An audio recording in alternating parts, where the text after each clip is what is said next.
আল্লাহ রাব্বুল আলামিন পবিত্র কালামুল্লাহর সূরাতুল মুলুকের 24 নম্বর আয়াতের মধ্যে বর্ণনা করে দেন। আল্লাহ তাআলা বলেন, ওয়া ইয়াকুলুনা মাতা হাযাল ওয়া'দু ইন কুনতুম সাদিকিন।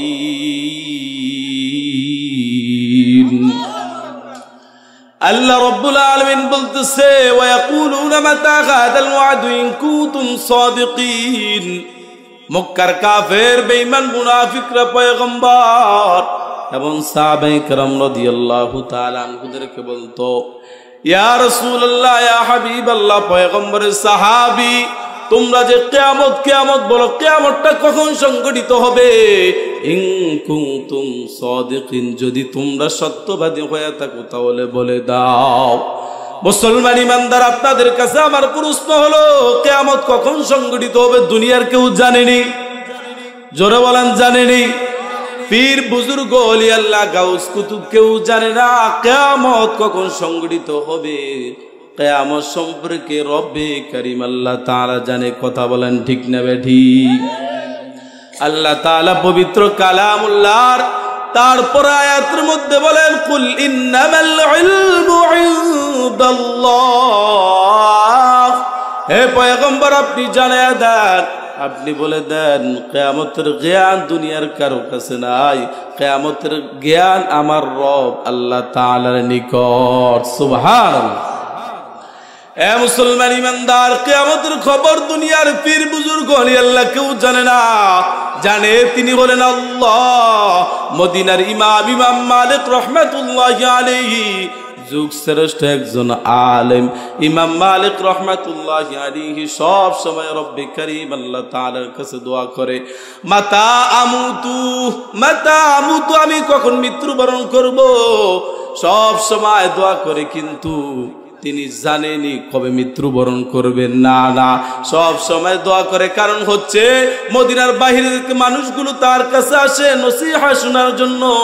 তার অন্তরের মধ্যে পয়গম্বরের মহব্বত, পয়গম্বরের ভালোবাসা, এই জন্য তিনি মদিনার বাইরে যায় না। কারণ হচ্ছে যদি মদিনার বাইরে যায় তাহলে সেখানে মৃত্যুবরণ করলে তাহলে কেমন হালত হবে। এই জন্য তিনি মদিনার বাইরে যায় না। কারণ হচ্ছে তার অন্তরের মধ্যে নবীর মহব্বত, ভালোবাসা, তিনি মদিনায় মৃত্যুবরণ করবে। এ মুসলমান, আজকে তো তোমার আমার অন্তরের মধ্যে নবীর মহব্বত নাই, নবীর ভালোবাসা নাই, অথচ সাহাবায়ে কেরাম রাদিয়াল্লাহু তাআলা আনহুদের অন্তরের মধ্যে পয়গম্বরের কেমন মহব্বত, কেমন ভালোবাসা, পয়গম্বরকে কেমন মহব্বত করেছে, কেমন ভালোবাসছে সাহাবায়ে কেরাম রাদিয়াল্লাহু তাআলা আনহুরা। একবার পয়গম্বর শরীরের মধ্যে সিংহা লাগাইছে। সিংহা লাগানোর পর আব্দুল্লাহ ইবনে জুবাইর রাদিয়াল্লাহু তাআলা আনহুকে ডাক দিয়া বলে, আরে জুবাইর, এই রক্তগুলাকে জমিনের মধ্যে দাফন করে আসো। হযরত জুবাইর রাদিয়াল্লাহু তাআলা আনহু চিন্তা করলো, পয়গম্বরের রক্তকে জমিনের মধ্যে দাফন করব, এটা আমি কখনো বরদাস্ত করতে পারি না। এই জন্য জুবাইর রাদিয়াল্লাহু তাআলা আনহু তিনি পয়গম্বরের রক্তকে পান করে ফেলেছেন। সুবহানাল্লাহ। পয়গম্বরের যখন নিকট কিছুক্ষণ পরে আসলো, জুবাইর রাদিয়াল্লাহু তাআলা আনহুকে ডাক দিয়া বলে, রে জুবাইর, আমার রক্ত কি করছো? আব্দুল্লাহ ইবনে জুবাইর রাদিয়াল্লাহু তাআলা আনহু ডাক দিয়া বলে, ও পয়গম্বর, আপনার রক্তকে আমি পেটের মধ্যে দাফন করে দিয়েছি। পয়গম্বর জানায় দে, রে জুবাইর, যেই শরীরের মধ্যে আমার রক্ত প্রবেশ করেছে ওই শরীর রব্বে কারীম আল্লাহ তাআলা জাহান্নাম কখনো স্পর্শ করবে না। সুবহানাল্লাহ। কেমন মোহাব্বত করছে, কেমন ভালোবাসছে পয়গম্বরকে।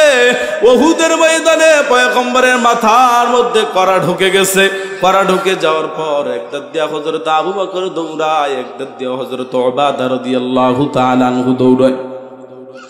হযরত উবাদা রাদিয়াল্লাহু তাআলা আনহু বলে, ও আবু বকর, আজকে তোমাকে আমি সৌভাগ্য হতে দিব না।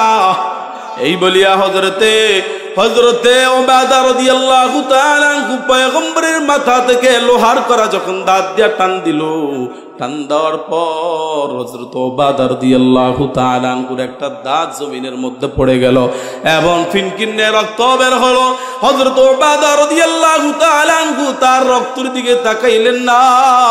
দ্বিতীয়বার পয়গম্বরের আবার ওই লোহার কড়াকে টান দিলেন। কড়াকে টান দেওয়ার কারণে দ্বিতীয়বারও তার একটা দাঁত পড়ে গেল।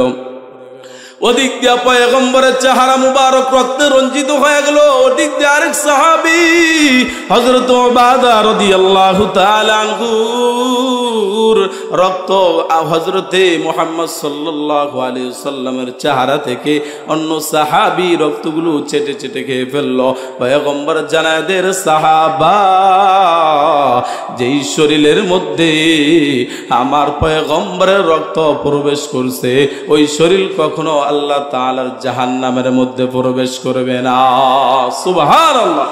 কেমন মুহাব্বত করছে, কেমন ভালোবাসছে সাহাবায়ে কেরাম রাদিয়াল্লাহু তাআলা আনহুরা পয়গম্বরকে।